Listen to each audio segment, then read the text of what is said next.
오늘 살펴볼 하나님의 말씀은 로마서 13장 말씀, 그리스도인의 국가, 사회, 시민, 윤리에 대한 말씀입니다. 오늘도 로마서 13장 말씀을 가지고 그 뜻을 풀어나갈 때에 주께서 지혜와 계시의 영을 부어주사 하나님 뜻과 복음 진리를 밝히 깨닫게 되는 귀한 시간이 되기를 간절히 축복합니다. 축복합니다. 아멘. 로마서 13장 말씀은 무슨 내용을 다루고 있느냐? 13장 말씀을 잘 살펴보면 그리스도인의 국가, 사회, 시민, 윤리를 중심으로 하여 크게 네 문단으로 나누어서 쭉 써 내려가고 있는 것을 볼 수 있는데요. 첫째는 먼저 국가, 사회, 시민, 윤리 중에서 위정자들에 대한 복종의 의무에 대하여 쭉 써 내려가고 있고, 그게 로마서 13장 1절부터 5절에 딱 나오죠. 둘째는 국가, 사회, 시민, 윤리 중에서 납세의 의무에 관한 말씀이 쭉 나오고요. 셋째는 로마서 13장 8절부터 그 유명한 말씀, 사랑은 율법의 완성이라는 그 말씀이 딱 나온 후에, 넷째는 11절부터 갑자기 뜬금없이 종말론에 관하여 쭉 언급하고 있는데요. 여기에 성 어스틴을 회심시켰던 그 유명한 말씀이 딱 나오죠. 너희가 이 시기를 알거니와 자다가 깰 때가 벌써 되었으니 이는 이제 우리의 구원이 처음 믿을 때보다 가까웠습니다. 낮에와 같이 단정히 행하고 방탕하거나 술 취하지 말며 음란하거나 호색하지 말며 다투거나 시기하지 말고 오직 주 예수 그리스도로 옷 입고 정욕을 위하여 육신의 일을 도모하지 말라. 오늘은 이렇게 사도가 쭉 써 내려가고 있는 그 순서를 따라 크게 네 대지로 나누어서 한번 쭉 살펴보고 딱 마치고자 합니다. 한번 잘 들어보세요. 첫째로 먼저 첫 번째 대지로 넘어가서 로마서 13장 1절부터 5절에 나온 말씀, 그리스도인의 국가, 사회, 시민, 생활, 윤리 중에서 위정자들에 대한 복종의 의무와 또 불복종의 권리에 대하여 한번 쭉 살펴보고 딱 넘어가도록 하겠습니다. 먼저 13장 1절부터 잘 보세요. 1절에 각 사람은 위에 있는 권세들에게 복종하라. 권세는 하나님께로부터 나지 않음이 없나니 모든 권세는 다 하나님께서 정하신 바라. 아멘. 이걸 한마디로 딱 말하자면 권위와 복종에 관한 그런 말씀이라고 해요. 사도는 로마서 13장을 시작하면서 왜 첫머리에서 권위와 복종부터 딱 선언하고 있을까요? 이건 앞장 말씀과 좀 연결해서 살펴볼 필요가 있는데요. 잠시 앞장 12장 끝절을 좀 보세요. 로마서 12장 21절에서 이렇게 딱 선포합니다. 로마서 12장 21절에 악에게 치지 말고 선으로 악을 이기라. 말하자면 아무에게도 악을 악으로 갚지 말고 모든 사람 앞에서 선한 일을 도모하라. 이 말입니다. 이게 무슨 말씀이냐? 이 세상은 모두 다 악하다. 이 말입니다. 창세기 3장을 보면 태초에 에덴 동산에 슬그머니 기어 들어온 옛뱀, 용이라고도 하고 마귀 사탄이라고 또 하는 자가 미혹하는 그 마수에 걸려 넘어가서 아담과 하와가 하나님의 나라를 저 마귀에게 갖다 바침으로 말미암아 이 세상은 저 마귀의 손에 넘어가서 모두 다 악하게 되었다. 이 말입니다. 그러므로 너희는 이 악한 세상을 사는 동안에 악에게 지지 말고 선으로 악을 이기라고 그렇게 말씀한 것입니다. 저 악한 마귀에게 속한 뱀의 후손들은 어떻게 살게 되었느냐? 하나님의 저주를 받아서 첫째로 배로 땅에 기어다니게 됐고, 둘째로 평생의 흙을 파먹고 살도록 그렇게 저주받게 되었습니다. 그렇다면 예수 그리스도로 말미암아 구원받던 하나님의 자녀들은 어떻게 살아야 하느냐? 예수의 생명나무에 딱 접붙임을 받게 된 그 순간부터 땅에 속한 자들처럼 땅에 기어다니는 자들이 아니라 하늘에 속한 자들로서 이 세상에서 나그네와 행인으로 살고 평생의 흙만 파먹고 사는 자들이 아니라 하늘에 속한 신령한 말씀의 양식을 먹고 살아가는 그런 복된 사람들이다 이 말입니다. 그런데 우리는 어떻게 살고 있습니까? 하늘에 속한 천국 시민으로서 하늘에 속한 것을 구하며 살아가고 있습니까? 아니면 자신의 배를 땅에 붙이고 배를 신으로 삼고 땅의 영광을 구하고 살아가고 있습니까? 평생에 땅에 붙어 살면서 평생에 땅의 평수만 늘리는 그런 인생을 살고 있습니까? 예배당의 땅을 구하고 아파트의 땅을 구하고 좀 더 큰 평수를 구하고 찾고 있습니까? 그런 것을 구하고 산다면 그 사람은 저주받은 뱀의 후손들입니다.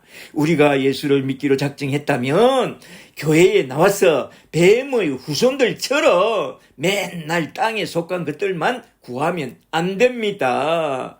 그리스도와 함께 다시 살리심을 받았다면 늘 저 하늘나라를 바라보고 하늘에 속한 신령한 것을 구하고 위의 것을 구하고 이 땅에서 나그네와 행인으로 살아가야 한다 이 말입니다. 잘 아시겠어요? 우리가 예수의 이름으로 하늘에 속한 자가 되었다면 우리는 이중 국적을 가진 그런 사람들입니다. 빌립보서 3장 20절에서 우리는 땅에 속한 시민권과 아울러 하늘에 속한 시민권을 가진 그런 이중 국적을 가진 사람들이라고 했습니다. 하늘에 속한 시민권을 가진 우리는 하늘에 속한 법을 잘 지켜야 하지만 또한 땅에 속한 시민권도 가졌기 때문에 땅에 속한 법도 잘 지켜야 한다.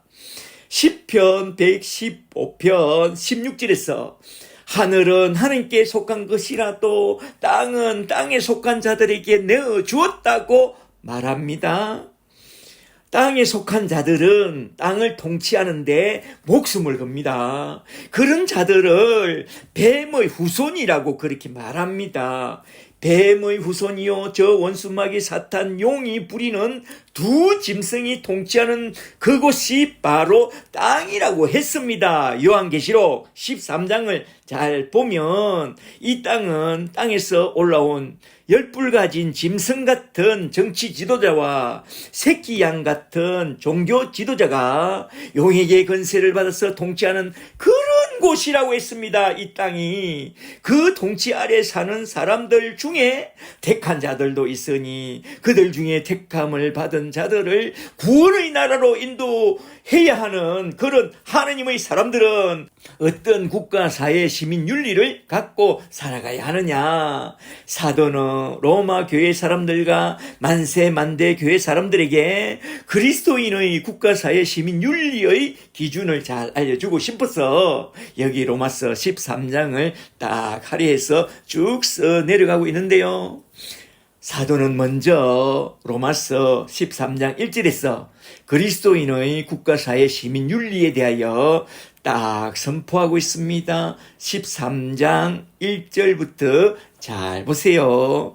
1절에 각 사람은 위에 있는 권세들에게 복종하라. 권위와 복종. 권세는 하나님으로부터 나지 않음이 없나니 모든 권세는 다 하나님께서 정하신 바라. 그러므로 권세를 거스리는 자는 하나님의 명을 거스림이니 거스리는 자들은 심판을 자취하리라. 아멘. 이 세상에서 권세 잡은 자들은 선한 사람이 거의 없습니다. 세상 권세를 잡고자 하는 그런 마음을 품는 순간 마귀와 공중 권세 잡은 자의 종이 되기 때문에 성경에서 그렇게 말하고 있잖아요. 그가 아무리 선한 사람이라고 해도 벌써 마귀의 종이 된 것입니다. 김영삼 장로와 이명박 장로를 좀 보세요. 그들이 하나님의 자녀들입니까? 너 다들 마귀 새끼들이라고 그러잖아요. 안 그래요? 하느님의 자녀들은 세상 근세와 세상 명예와 세상 종기를 그렇게 구하지 않습니다. 세상을 초월해서 나그네와 행인으로 살아갑니다. 세상 근세를 잡는 그 순간 그는 벌써 마귀의 종이 되고 짐승의 종이 되기 때문에 그들이 아무리 선한 자라고 해도 그냥 마귀의 종일 뿐입니다. 그러므로 우리는 이것을 잘 알고 악에게 지지 말고 선으로 악을 이겨야 합니다. 아무에게도 악을 악으로 갚지 말고 모든 사람 앞에서 선을 도모해야 한다 이 말입니다. 뱀처럼 지혜롭게 비둘기처럼 순결하게 말입니다. 그리고 이어 나온 13장 5절을 좀 더 보세요. 5절에 그러므로 그 모든 근세에 복종하지 아니할 수 없으니 진노 때문만 아니라 양심을 따라 하라고 그렇게 딱 선포합니다. 여기서 양심, 선한 양심을 따라 모든 근세에 복종하라고 했는데 이게 무슨 말씀이냐? 우리 베드로 형님의 말씀을 한번 잘 들어보세요. 베드로전서 3장 15절입니다. 베드로전서 3장 15절에 우리 마음에 그리스도를 주로 삼아 거룩하게 살고 우리 속에 있는 소망에 관한 이유를 묻는 자들에게는 대답할 것을 항상 준비하고 사는 그런 전도자가 가진 마음이 선한 양심이라고 했습니다. 말하자면 전도자로 살려면 이 세상 근세에 잘 순복하고 살아야 한다 이 말입니다. 우리는 비록 나그네와 행인들이지만 우리가 머무는 이곳의 시민이기 때문에 하나님이 정해준 그리스도인의 국가 사회 시민 윤리에 합당한 그런 삶을 잘 살아가야 한다 이 말이죠. 왜 그런 삶을 살아야 하느냐? 바울은 디모데전서 2장 1절에서 이렇게 딱 말씀합니다. 디모데전서 2장 1절과 4절에서 이는 우리가 전도자로서 모든 사람이 구원을 받고 진리를 알도록 돕기 위함이니 우리는 모든 사람을 위하여 기도하되 특히 임금들과 권세자들을 위하여 기도하고 또한 그들의 권세에 순복하는 게 합당하다고 했습니다. 할렐루야. 여기서 우리가 하나 좀 생각해 보고 넘어가야 할 주제가 있으니 시민 불복종에 관한 문제입니다. 근대 국가 정치 이론에는 크게 두 가지가 있다는 것을 좀 아세요? 이건 17세기 청교도 시대에 나온 정치 이론인데요. 하나는 왕권 신수술이고 또 하나는 사회 계약설이죠. 왕권 신수술은 고대부터 있었던 것을 영국 왕 킹 제임스 1세가 자기 왕권을 강화하기 위하여 처음 주장한 이론이라고 해요. 킹 제임스 1세는 1608년에 엘리자베스 1세를 이어 영국 왕으로서 어릴 때부터 칼빈주의자들에게 독실한 신앙교육을 참 잘 받은 아주 탁월한 그런 왕이었다고 해요. 그의 감독 아래서 출판된 성경책이 그 유명한 킹 제임스 험정역 가장 흠모할 만한 번역본 성경이 딱 나왔다고 하잖아요. 그가 1611년에 영국에서 왕권 신수설을 주장한 후에 1655년에 프랑스에 나타난 루이 14세는 짐이 곧 국가요, 짐이 곧 법이라고 선포하면서 왕권 신수술을 가지고서 전제 군주정으로 마구 몰고 갔다. 결국에는 루이 16세 때 전제 군주 정치 아래서 더는 못 살겠다고 시민혁명이 일어났고 1789년이죠. 프랑스 시민혁명. 루이 16세는 그의 왕비 마리아 앙뚜아네트와 함께 단두대에 체행됨으로써 이 왕권 신수설은 딱 종식 되었다고 하죠. 그리고 이어서 나타난 정치 이론이 사회 계약설인데요. 이건 먼저 영국의 토마스 홉스가 주장하였고 나중에 프랑스의 장자크 루소가 1778년에 주장한 그런 근대 국가 정치 이론으로서 왕권 신수설이 주장된 지 거의 100년이 지나는 동안 그런 정치 체제 아래서 늘 시민의 권리가 약탈당하는 그런 사회적 백리 현상을 보고 정치는 개인과 국가 간의 계약에 의한 공화정 같은 입헌군주 정치가 더 합당하다고 내세운 그런 정치 이론이 사회 계약설인데요. 이건 나중에 민주주의의 기초가 되었다고 해요. 민주주의는 이 사회 계약설에서부터 왔대요. 그 당시 등장한 당파가 왕당파와 의회파인데요. 왕당파는 손에 왕자를 떡 새기고 등장한 우파요. 의회파는 민주주의를 들고 나온 좌파라고 해요. 전제군주제 국가나 입헌군주제 국가나 계시록을 딱 보면 모두 다 짐승이 다스리는 그런 나라들이라고 해요. 전제군주제는 지금 공산당 독재국가로 나타났고 입헌군주제는 민주주의 국가로 딱 나타났는데요. 오늘날 우파와 좌파의 사람들을 잘 보세요. 계시록에서 말씀한 대로 모두 다 짐승들일 뿐입니다. 짐승. 그러므로 우리 그리스도인들은 세상 정치에 좀 초월하고 살아야 합니다. 다들 고놈들입니다. 복음을 전해야 되는데 내가 대통령이 해가지고 바빠가지고 어떻게 정신이 없어가 복음을 전해요.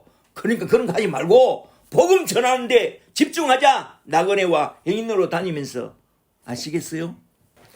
그리고 여기서 우리가 알아야 할 중요한 것은 국가와 법과 위정자에 대한 신자의 자세인데요.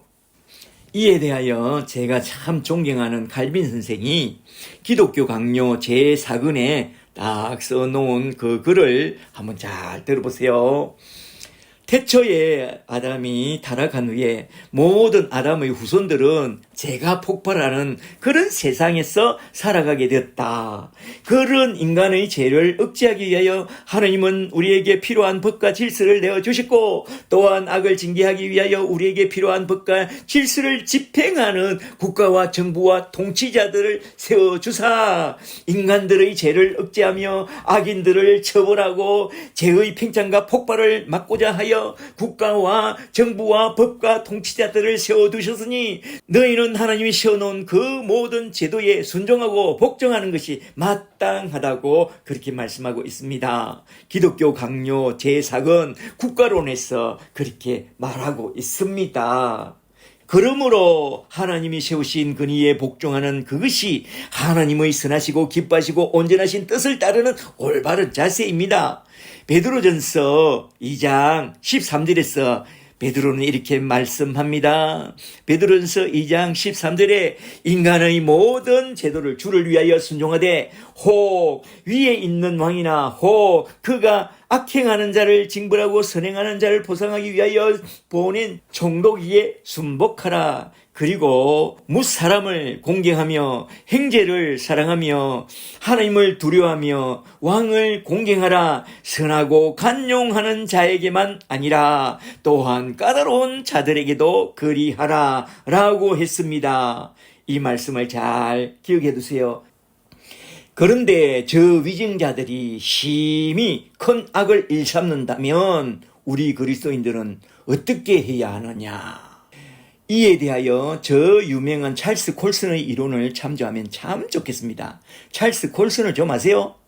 우리나라 현실을 보면 국가 정부와 지도자들에게 굴복하고 싶은 마음이 별로 나지 않아요.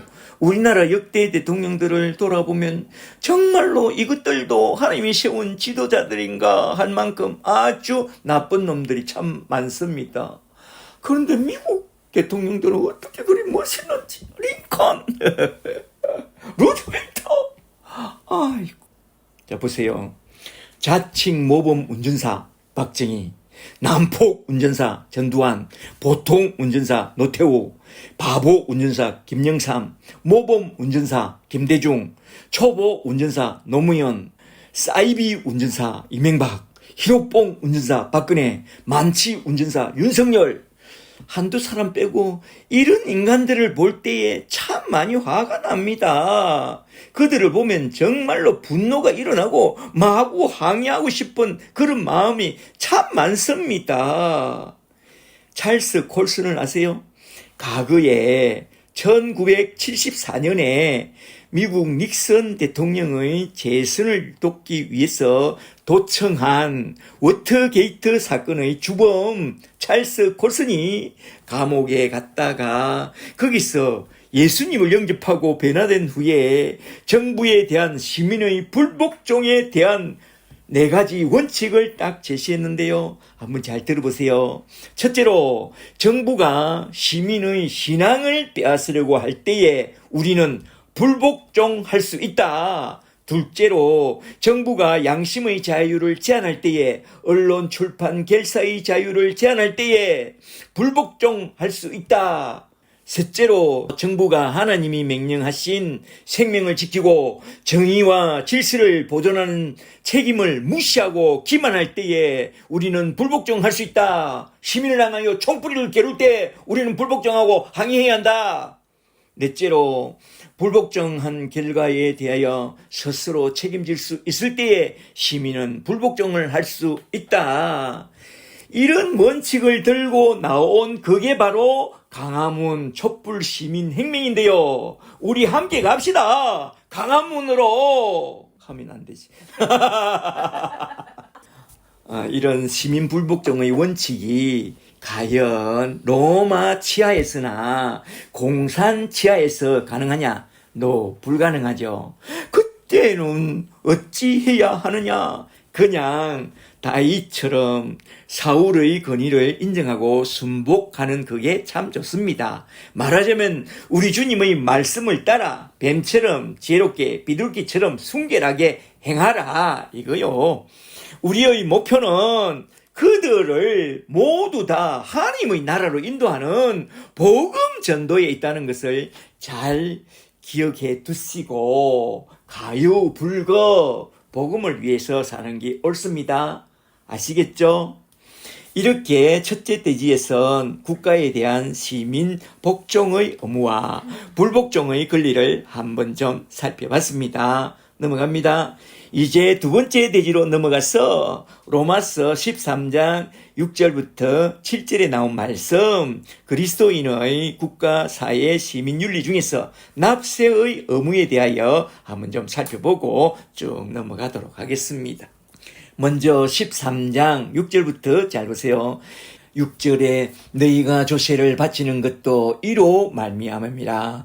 그들이 하나님의 일꾼이 되어 바로 이 일에 항상 힘쓰느니라. 모든 자에게 줄 것을 주되 조세를 받을 자에게 조세를 바치고 간세 통간세를 받을 자에게 간세를 바치고 두려워할 자를 두려워하며 존경할 자를 존경하라.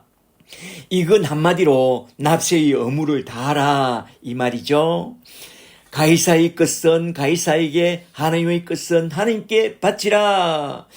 하나님에겐 신자의 의무를 다하고 세상 정부에는 시민의 의무를 다하라 이 말입니다. 세상 정부가 마음에 들고 안 들고를 떠나서 시민의 마땅한 도리로서 세상 나라 질서를 유지하기 위하여 정부가 필요로 하는 그 비용으로서 세금을 당연히 내야 한다 이 말입니다. 잘 아시겠어요?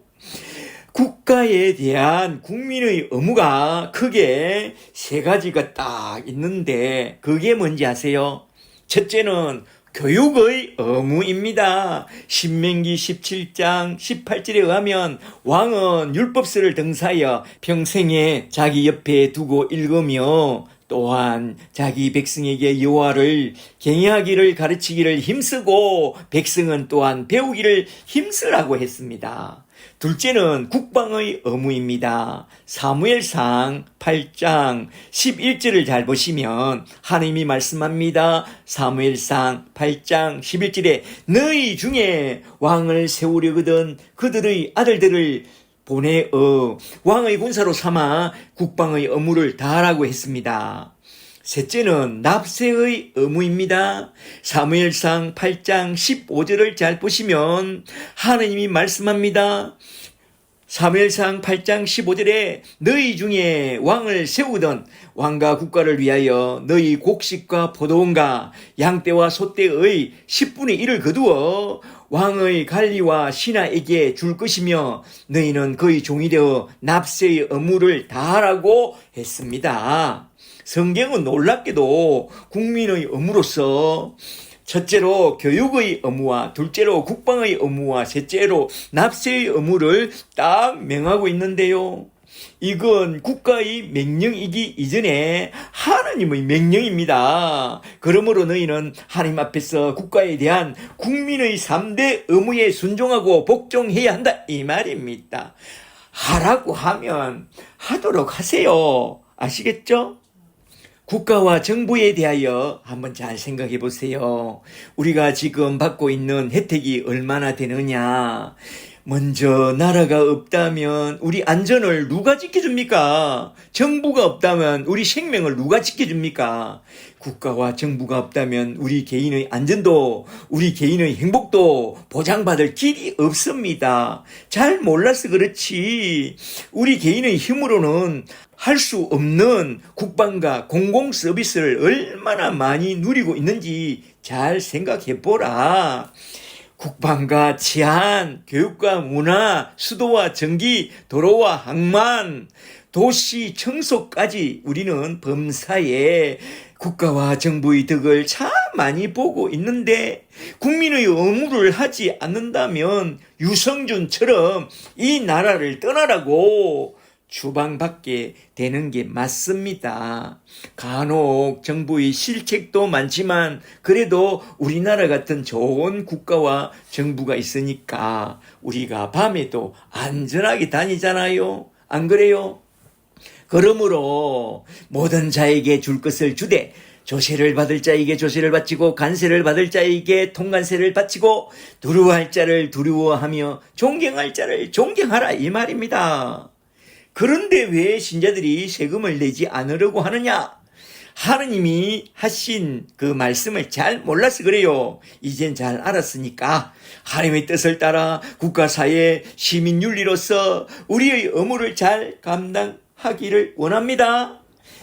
성경을 자세히 살펴보니까 첫 11조는 하나님의 집에 내고 둘째 11조는 가난한 자들을 구제하는 데 드리고 셋째 11조는 국가의 세금으로 드리라고 그렇게 딱 명하고 있습니다. 여기서 우리가 하나 더 생각해 보고 넘어가야 할 문제는 부모님께 드리는 효도의 의무입니다. 모든 자에게 줄 것을 주되 제2의 11조는 가난한 우리 부모님께 드리는 게 참 중요하고 참으로 옳습니다. 나이가 20세가 지나면 부모로부터 재정적인 독립을 하고 또 결혼하게 되면 제2의 11조는 딱 반반 나누어서 시댁과 처가집 부모님에게 딱딱 나누어 드리는 것이 참으로 중요합니다. 우리는 태어날 때부터 부모님에게 도무지 갚을래야 갚을 수 없는 그런 은혜를 받고 살아왔습니다.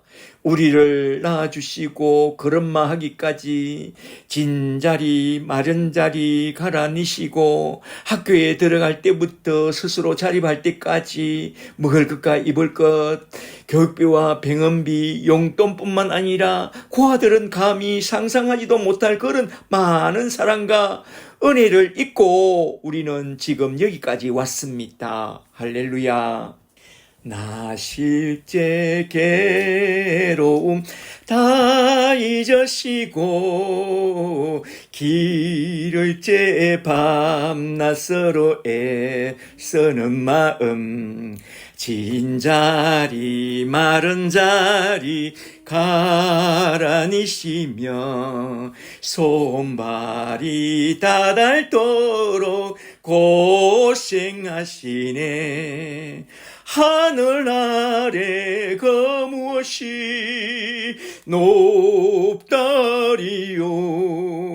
부모님의 은혜는 한이 없어라. 이 절이 더 좋아요. 어려선 안고 업고 올려주시고 자라선 문 기대어 기다리는 맘 알을 싸 그럴 땐 사 자식 생각에 고시던 이마에 주름이 가득 땅 위에 그 무엇이 높다 하리요. 부모님의 은혜는 한이 없어라. 할렐루야. 부모님의 은혜 그리고 우리 형제 자매들의 사랑, 스승님의 은혜와 영적 지도자들의 사랑, 그리고 친구들과 선후배들과 직장 동료들까지 그들의 도움으로 지금 여기까지 우리가 오게 된 것입니다.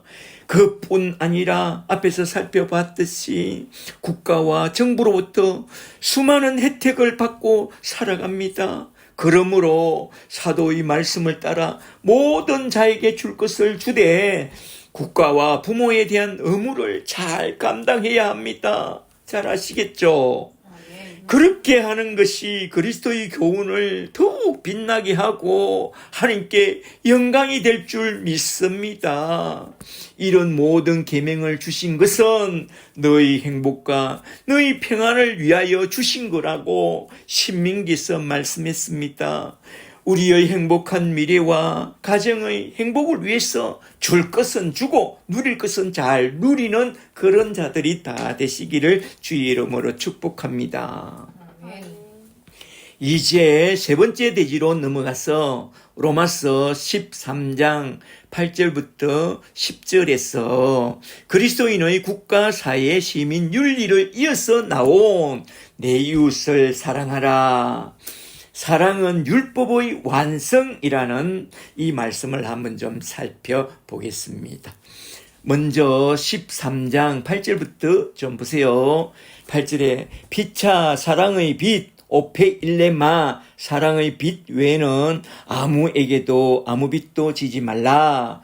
남을 사랑하는 자는 율법을 다 이루었느니라. 간음하지 말라, 살인하지 말라, 도둑질하지 말라, 탐내지 말라 한 것과 그 외에 다른 계명이 있을지라도 너 이웃을 너 자신과 같이 사랑하라 하신 이 말씀 가운데 다 들었느니라. 사랑은 이웃에게 악을 행하지 아니하나니 그러므로 사랑은 율법의 완성이니라. 복음은 율법의 완성입니다.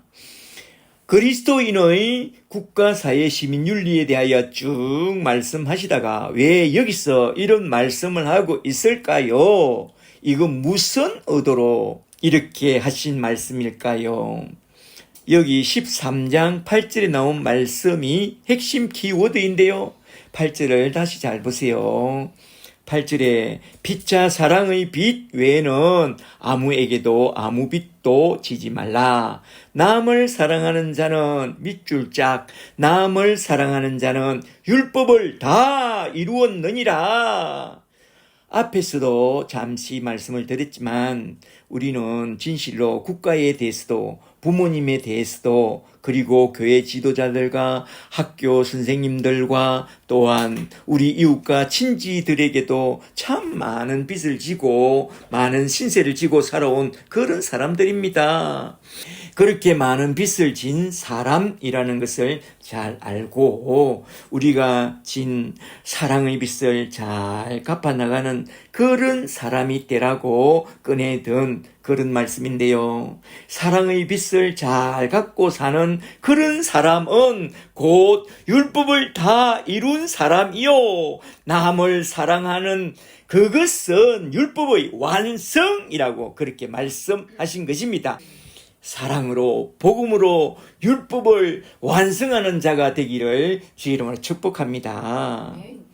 여기에 나온 말씀 중에 가장 중요한 말씀은 사랑, 아가페와 사랑의 빛, 오페일레마인데요. 빛, 오페일레마 하면 딱 생각나는 게 있죠.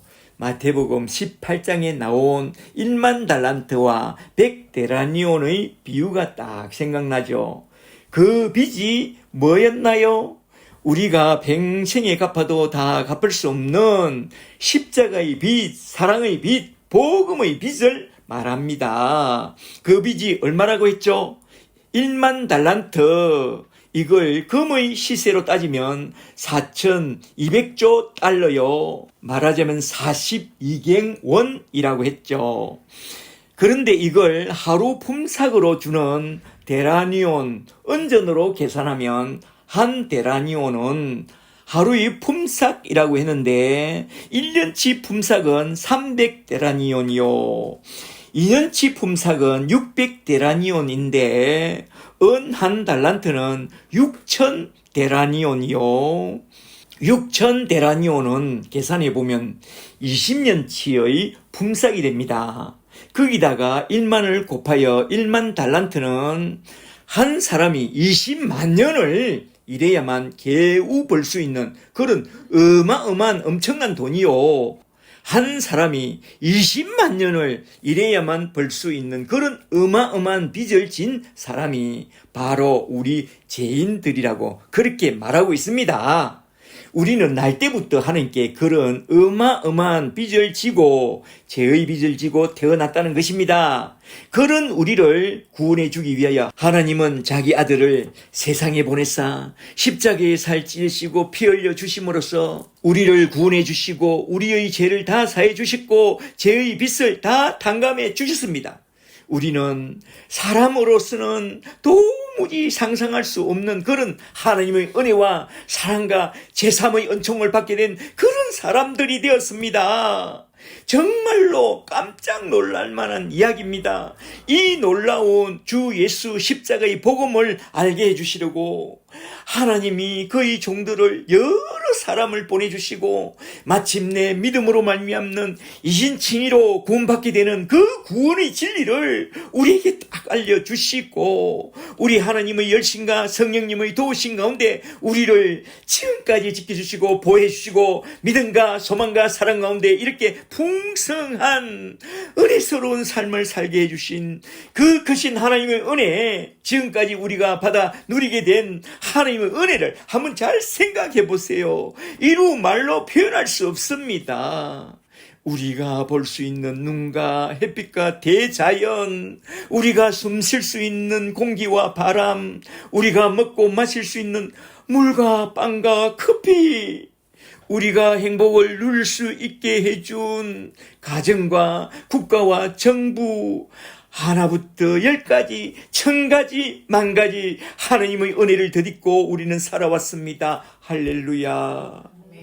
10,000가지 은혜를 받았으니 내 머리 조아려 주님께 비는 말, 나 무엇 주님께 바치리까. 주여, 하늘을 두루마리 삼고 바다를 먹물 삼아도 한없는 하나님의 은혜는 다 갚을 수 없고 다 말할 수가 없습니다.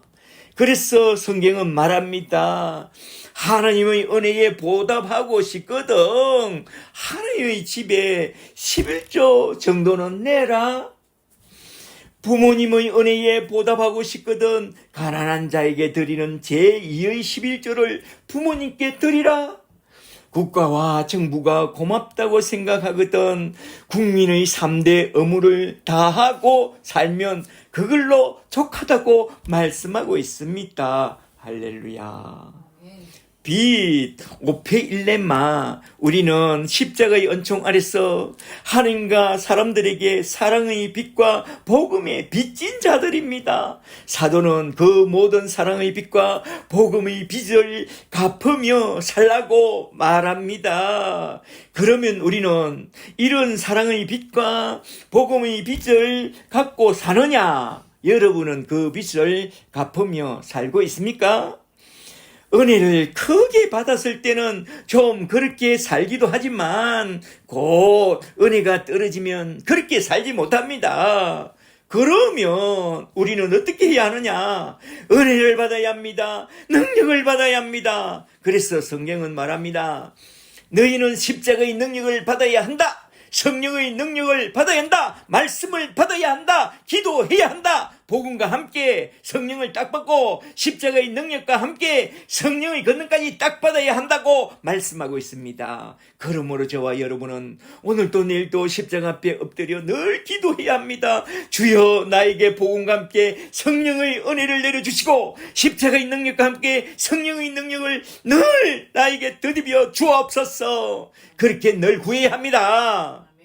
그리하여 복음과 함께 성령을 딱 받고 십자가의 능력과 함께 성령의 능력까지 딱 받아야 합니다. 복음과 함께 십자가의 능력이 임하고 성령과 함께 성령의 권능이 임하시면 복음과 성령의 능력이 이끌려서 하나님의 뜻을 이루고 율법의 요구를 다 이루는 그런 사랑의 사도가 됩니다. 복음의 빚을 갚을 수 있습니다. 사랑의 빚을 갚을 수 있습니다. 저와 여러분은 그런 사랑의 사도가 되어 내가 만나는 모든 이들을 우리 주님의 나라로 인도하는 그런 예수의 증인이 되고 복음의 빛과 사랑의 빛을 다 갚는 율법의 완성자요 사랑의 완성자가 다 되시고 마지막 날에 우리 주님 품으로 다 돌아가게 되는 그런 예수의 사람들이 다 되시기를 주 예수 그리스도의 이름으로 간절히 축복합니다. 아멘. 축복합니다. 아멘. 이제 네 번째 대지로 쭉 넘어가서 로마서 13장 11절부터 14절에서 국가 사회 시민 윤리의 결론 말씀으로서 주신 종말론을 한번 쭉 살펴보고 딱 마치도록 하겠는데요. 13장 1절부터 잘 보세요. 여기서 사도는 지금까지 그리스도인의 국가사회 시민윤리를 쭉 교훈해 오다가 갑자기 왜 뜬금없이 종말론에 관한 말씀을 불쑥 꺼내들고 있을까요? 일단 먼저 13장 11절부터 잘 보세요. 11절에 또한 너희가 이 시기를 알거니와 자다가 깰 때가 벌써 되었으니 이는 이제 우리 구원이 처음 믿을 때보다 가까웠습니다. 종말이 가까웠다 이거죠. 12절에 밤이 깊고 낮이 가까웠으니 우리 주님 다시 오실 때가 가까웠으니 그러므로 우리가 어둠의 일을 벗고 빛의 갑옷을 입자. 13절에 낮에와 같이 단정히 행하고 첫째로 방탕하거나 술 취하지 말고 둘째로 음란하거나 호색하지 말고 셋째로 다투거나 시기하지 말고 오직 주 예수 그리스도로 옷 입고 정욕을 위하여 육신의 일을 도모하지 말라. 아멘. 사도는 지금까지 국가사회 시민윤리를 쭉 말씀해 오다가 왜 무슨 의도로 갤런부에서 갑자기 종말과 재림의 긴박성을 딱 꺼내 들고 있느냐. 참 생뚱맞은 말씀 같지만 여기엔 깊은 뜻이 담겨 있으니 그건 그리스도인의 국가사회 시민윤리를 종말론 차원에서 생각해야 한다. 그리스도인이란 어느 시대를 막론하고 종말과 재림을 의식하고 하늘에 속한 사람으로서 이 세상 일에 너무 집착하지 말고 나그네와 행인으로서 주님 맞을 준비를 잘 하고 살면서 하늘에 속한 시민권과 땅에 속한 시민권의 의무를 잘 감당해야 한다라는 뜻으로 하신 말씀입니다.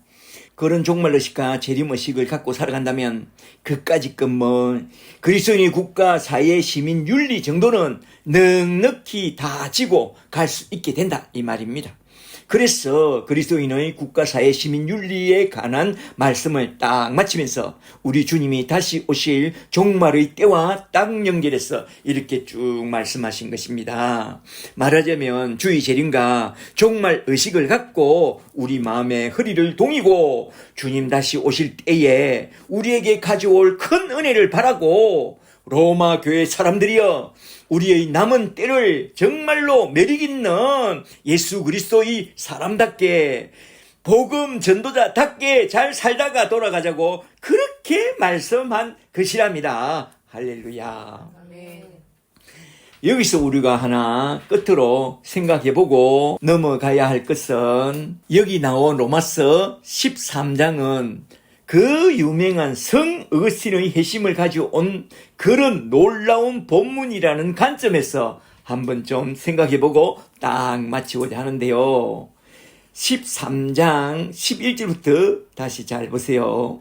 11절에 자다가 깰 때가 되었다는 말씀으로부터 시작하여 어거스틴의 회심을 불러일으킨 말씀은 13절에 나온 이 말씀이라고 하는데요. 13절에 낮에와 같이 단정히 행하고 첫째로 방탕하거나 술 취하지 말고 둘째로 음란하거나 호색하지 말고 셋째로 다투거나 시기하지 말고 14절에 오직 주 예수 그리스도로 옷 입고 정욕을 위하여 육신의 일을 도모하지 말라.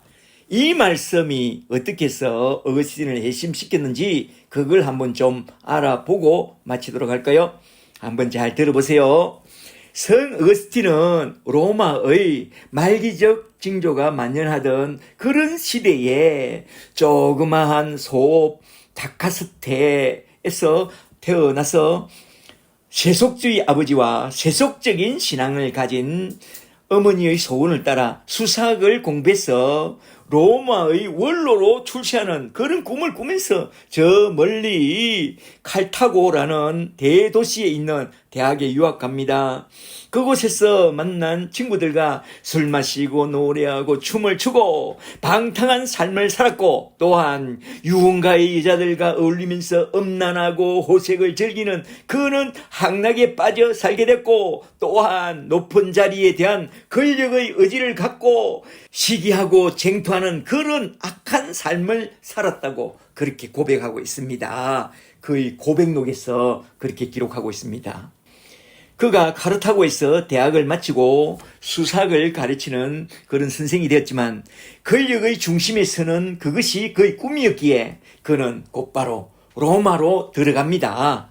로마에서 또 저 멀리 밀라노 궁정에서 수사학자를 뽑는다는 그 기쁜 소식을 듣고 지원했는데 당당히 딱 1등으로 합격하여 밀라노 궁정 관료가 되었고 출세 가도를 타게 되었습니다.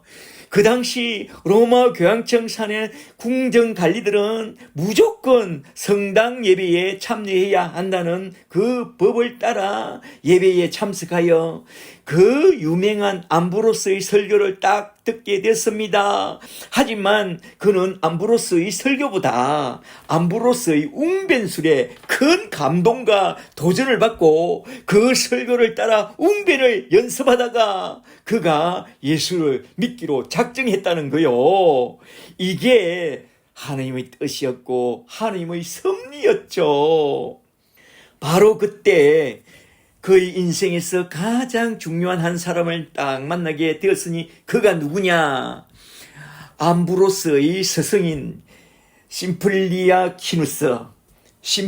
키누스라는 원로 목사였습니다. 그는 그 원로 목사님과 맨투맨으로 성경 공부를 하게 됐고 그 목사님이 들려주는 두 사람의 회심 이야기 빅토리아누스와 폰티키아누스의 회심 이야기를 듣고 크게 감명을 받고 도전을 받고 그도 그런 진실한 기독교인이 되고 싶다고 그 노 목사님에게 고백합니다. 그리하여 그는 그 노 목사님의 조언을 따라 바울의 로마서와 주석서를 추천받고 로마서를 연구하기 시작합니다. 로마서를 연구하는 가운데 로마서 7장에 나온 말씀처럼 자기 안에 두 가지 의지가 서로 충돌하는 것을 보게 되었다고 고백하면서 이렇게 말합니다. 내 안에 죄를 갈망하는 강한 육신의 정욕이 내 속에서 의를 구하는 마음을 끌고 다니면서 날마다 죄의 길로 달려가는 나를 보나이다. 나는 마치 잠에 취한 사람처럼 그 잠에서 깨어나려고 애를 쓰지만 쏟아지는 잠을 이기지 못하여 잠을 떨치고 일어나지 못하고 계속 죄의 잠에 빠져 살아가는 그런 나를 보나이다. 오 주여, 나는 당신의 은혜를 갈망하면서도 이렇게 죄의 포로가 되어 자꾸 죄에 끌려 다니고만 있나이다. 이어서 그는 말합니다. 내가 세를 내어 살던 그 집 정은 연못가에 있는 무화과 나무 아래에 앉아서 어쩔 수 없이 재에 끌려 다니는 나 자신이 너무나도 비참하고 공고하여 나도 모르게 그냥 눈물이 흘러내리나이다. 그때 나는 마구 흘러내리는 눈물 속에서 이렇게 부르짖어 기도했나이다. 오 주여, 내가 언제까지 이렇게 죄에 붙들려 살아가야 하나이까? 내가 주께로 돌아가고 싶나이다. 주여, 나를 제발 붙들어 주옵소서. 제발 나를 좀 도와주옵소서. 그렇게 기도하면서 내 영혼이 심한 절망의 10년을 헤매고 눈물을 흘리고 있었나이다. 바로 그때였나이다. 우리 집 담장 밖에서 어린 아이들의 노래 같은 소리가 들려왔나이다. 톨레레게 집어 읽으라. 그 노래를 듣게 된 그 순간 나는 성경을 보고 싶은 그런 감동이 밀려왔어 속히 내 방으로 달려갔나이다. 내 책상 위엔 내가 보던 로마서의 13장이 펴여 있었나이다. 그리하여 나는 급히 집어들고 로마서 13장을 읽었나이다. 너희가 이 시기를 알거니와 자다가 깰 때가 벌써 되었으니 이제 우리 구원이 처음 믿을 때보다 가까웠습니다. 밤이 깊고 낮이 가까웠으니 그러므로 어둠의 일을 벗고 빛의 갑옷을 입으라. 낮에와 같이 단정히 행하고 방탕하거나 술 취하지 말고 음란하거나 호색하지 말고 다투거나 시기하지 말고 오직 주 예수 그리스도로 옷 입고 정욕을 위하여 육신의 일을 도모하지 말라. 내가 로마서 13장 13절 말씀을 보게 됐을 때 강한 책망을 받고 나는 그 자리에 무릎을 꿇고 통에 자복했나이다. 오 주여, 나는 낮에와 같이 단정하게 행하지 못하였나이다. 나는 방탕하고 술 취한 자로 살았나이다. 나는 음란하고 호색을 즐겼나이다.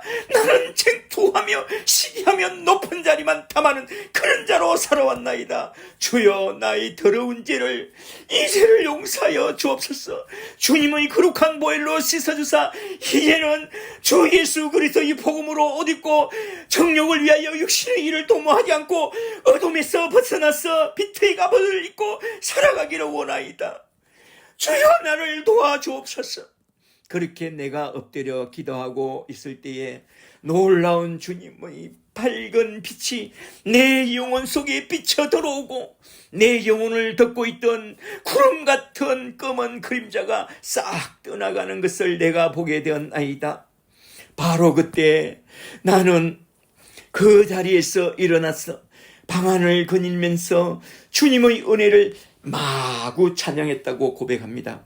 그리고 어거스틴과 함께 살고 있던 그의 친구 알피우스의 방으로 달려가서 자신이 받은 하나님의 은혜와 그 말씀을 나누자마자 그 친구가 이 기쁜 소식을 나의 어머니에게 알려야 한다고 하면서 나의 손을 붙잡고 어머니의 방으로 곧장 달려가서 나의 어머니에게 내가 받은 은혜를 나누었더니 어머니는 너무나도 기뻐서 눈물을 흘리면서 이렇게 말씀하셨나이다. 내 아들아, 나는 너가 우리 주님 품으로 돌아오기를 내 평생에 기도하고 또 기도했노라. 그리하여 어거스틴이 하나님의 말씀을 받고 주님 품으로 돌아오게 된 그때가 그의 나이 32세였고 그 이듬해 잘 준비해서 세례를 받고 예수를 알게 된 그 행복에 빠져서 얼마 후에 궁정갈로의 직을 딱 내려놓고 친구의 별장을 빌려서 거의 3년 동안이나 오직 성경만 보고 성경만 연구했다고 말하고 있습니다.